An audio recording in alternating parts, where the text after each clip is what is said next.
Ito mga bay, itong tira ni JB ito mga bay. Kaya tinatawag siya ngayong batang magician, yun no? Jump Q sa size. Grabe. So ngayon titingnan natin kung chamba ba yun. Kung mauulit ba niya yung mga ganong magic, no? Siyempre, batang Efren to. Batang magician to. JB Sukal. Pang shot. Siete. Yun no? Hindi chamba mga bay. Tira talaga mga bay. Tapos 9.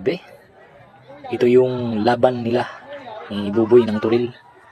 Medyo mahina yung pamato sa Gis, pero walang mahirap sa batang to mga bay. Idol natin to, JB Sukal. Ito, ganda ng laban nito mga bay. Mahabol si JB dito. Yun no? Ano sa tingin nyo mga bay?